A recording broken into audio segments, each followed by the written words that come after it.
الحمدللہ رب العالمین والصلاة والسلام علی سید الانبیاء والمرسلین وعلی آلہ واصحابہ اجمعین الی یوم الدین۔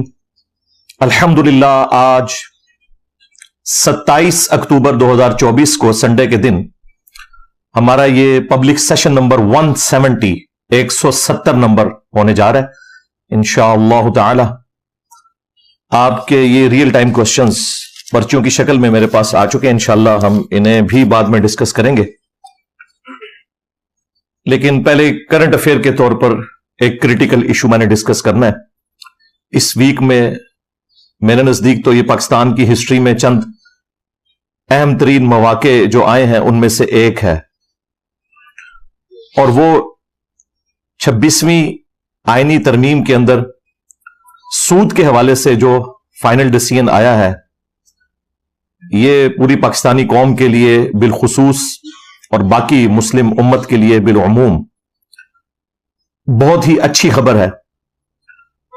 یہ چیپٹر انشاءاللہ تعالی اب کلوز ہونے جا رہا ہے انشاءاللہ تعالی۔ 26ویں آئینی ترمیم کے اندر جو جوڈیشری کے حوالے سے یا کرنٹ جو اس وقت پالیٹکس چل رہی ہے، establishment versus P T I, اس کے اوپر اگر میں گفتگو کروں گا تو گورنمنٹ کا دل بھی دکھے گا اور پی ٹی آئی والوں کا بھی۔ میرے جو نظریات ہیں الحمدللہ وہ سب کو معلوم ہے۔ ہم اس وقت بھی نظریاتی تھے جب آج کے مظلومین سیم پیج کے اوپر تھے، ہم اس وقت بھی نظریاتی تھے جب ووٹ کو عزت دو والے اسی اسٹیبلشمنٹ کے ذریعے عوام کے اوپر مسلط ہوئے تھے، لہذا ہمیں تو اس حوالے سے کوئی مزید ڈسکشن کی ضرورت نہیں ہے۔ وہ پھر ہر پارٹی اپنی مرضی کا کلپ بیچ میں سے اٹھاتی ہے، دوسرے کے خلاف اپلوڈ کر دیتی ہے، اس کا نقصان ہوتا ہے۔ میرا خیال ہے میں نے جو کچھ بیان کیا ہے گزشتہ کئی سالوں میں گائیڈ لائنز کے پوائنٹ آف ویو سے وہ کافی ہے۔ آج کے لیے میں نے جو ٹاپک سلیکٹ کیا ہے وہ 26 جو آئینی ترمیم ہے، اس میں سود کے حوالے سے جو شک شامل کی گئی ہے کہ اسے اب ختم کیا جائے گا انشاءاللہ تعالی، اس کو میں نے انڈر ڈسکشن لانا ہے۔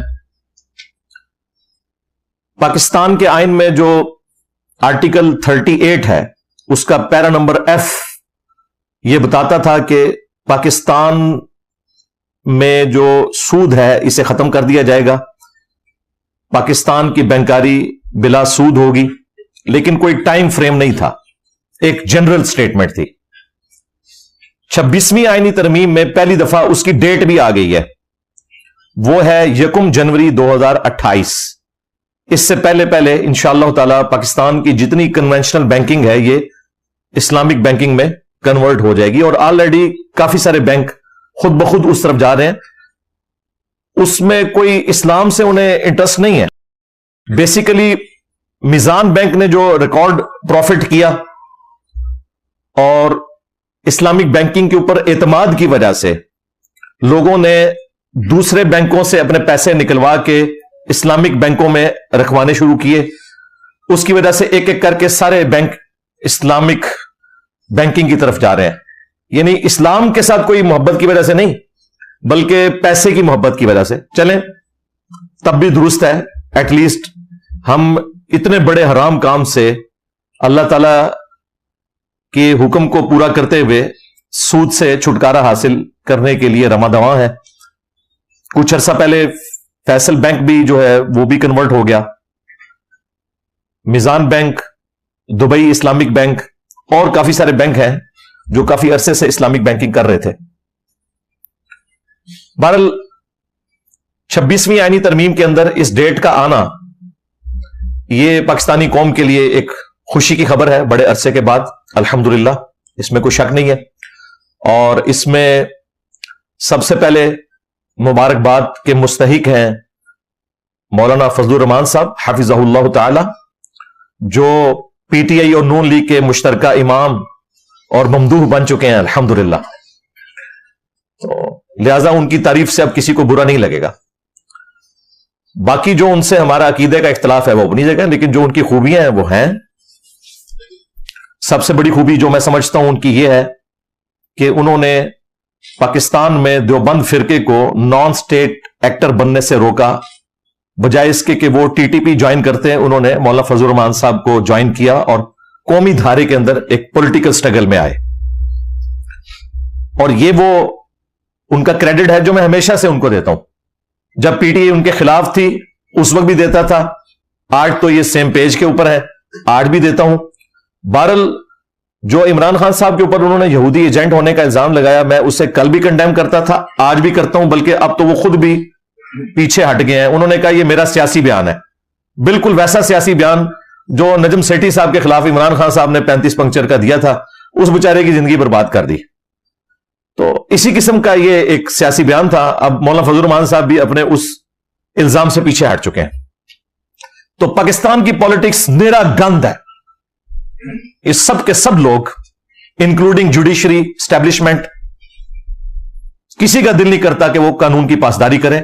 سب کے سب ابن الوقت ہے، جب جس کا زور چلتا ہے وہ اپنا زور دکھا دیتا ہے. پھر میری گفتگو دوسری طرف چلی جائے گی، لہذا اتنی خوراک کافی ہے ان کے لیے. تو مولانا فضل الرحمان صاحب کو سلوٹ ہے جی میری طرف سے، اور خصوصاً جو ان کے سینیٹر ہیں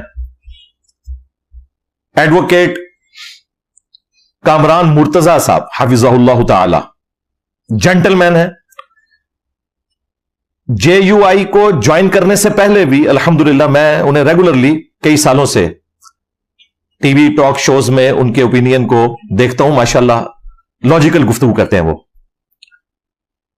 یہ سارے کا سارا ڈرافٹ جو آئینی ترمیم کا تھا اس میں جے یو آئی ایف کی طرف سے پلس پی ٹی آئی کی طرف سے یہ کامران مرتضی صاحب ہیں جنہوں نے یہ سارے کا سارا کام کیا ہے، کیونکہ ظاہر ہے وہ لیگل ایشوز کو سمجھتے ہیں، اس اعتبار سے انہوں نے اپنی ان پٹ دی.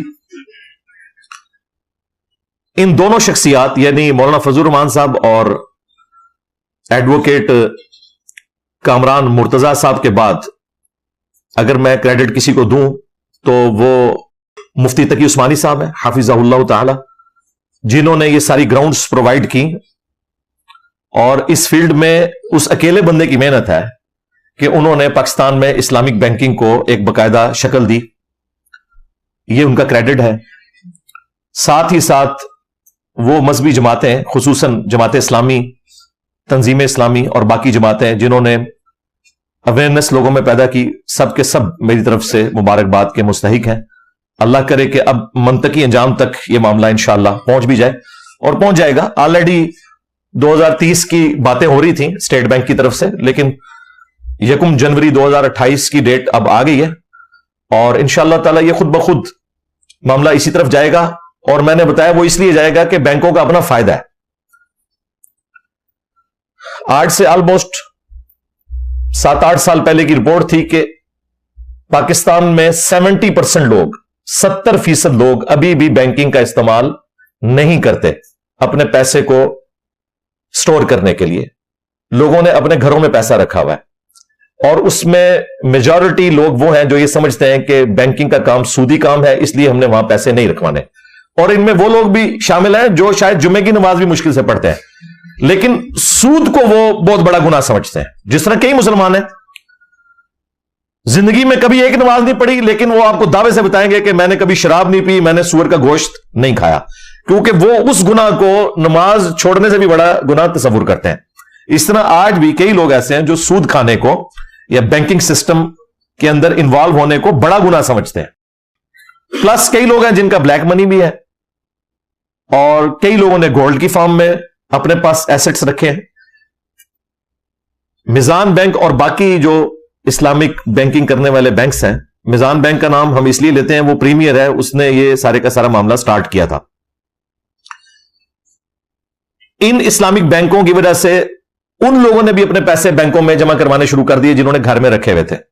بلکہ اس پر تر رہا یہ کہ انہوں نے کنونشنل جو بینکنگ کرنے والے بینکس ہیں ان سے پیسے نکلوا کے میزان بینک میں اور باقی بینکوں میں شفٹ کرنے شروع کیے.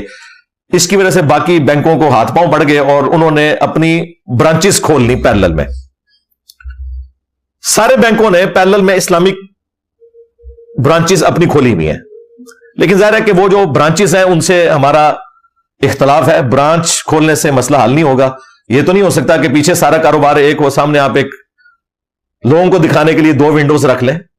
پورے کا پورا سسٹم اسلامک ہونا چاہیے, جس طرح اسلامک بینک والے لے کے چل رہے ہیں, پھر ہم ان کو سپورٹ کریں گے. لیکن یہ ڈیٹ آنا بہت بڑی کامیابی ہے انشاءاللہ تعالی. اس ڈیٹ کے اوپر پاکستان کی پولیٹیکل جماعتیں بھی انشاءاللہ پیرا دیں گی, پاکستان کی عوام بھی پیرا دے گی کہ اس کو آپ نے اب اسٹیبلش کرنا ہے انشاءاللہ تعالی. باقی میں نے تو ریکویسٹ کی تھی, اور ابھی اس سے اگلی آئینی ترمیم پائپ لائن میں ہے. 27 بھی آئے گی, شاید 28 بھی آئے. اور ریکویسٹ یہ تھی کہ 295C جو توہین مذہب کے حوالے سے ایک شک ہے, اس میں توبہ کا ایلیمنٹ بھی انکلوڈ کر دیا جائے, تاکہ یہ جو ایکسٹرا جوڈیشل ایکٹیویٹیز پرفارم ہوتی ہیں توہین مذہب کے نام کے اوپر, جو آلموسٹ 100% افراڈ کے اوپر مبنی ہوتی ہیں. لوگ اپنی دشمنی نبھانے کے لیے دوسروں کے اوپر توہین مذہب کا الزام لگاتے ہیں, اور اس سے بڑھ کر یہ کہ ہمارا جو مذہبی طبقہ ہے, تمام مکاتب فکر, وہ ایسے سو کالڈ گستاخوں جو لوگوں کی نظر میں ہیں, ان کی توبہ کے بھی قائل نہیں ہے. وہ کہتے ہیں توبہ کر لیں گے لیکن دنیا میں سزا اسٹیبلش ہوگی. وہ توبہ آخرت سے ریلیٹڈ ہے, دنیا میں ہم ایسے شخص کو تختہ دار تک پہنچائیں گے. اور اس میں وہ لوگ بھی شامل ہیں جو آج اس تکلیف سے گزر رہے ہیں. ہمارے جو کراچی کے مفتی صاحب ہیں طارق مسعود صاحب حافظہ اللہ تعالی, ان کے اپنے بیانات موجود ہیں.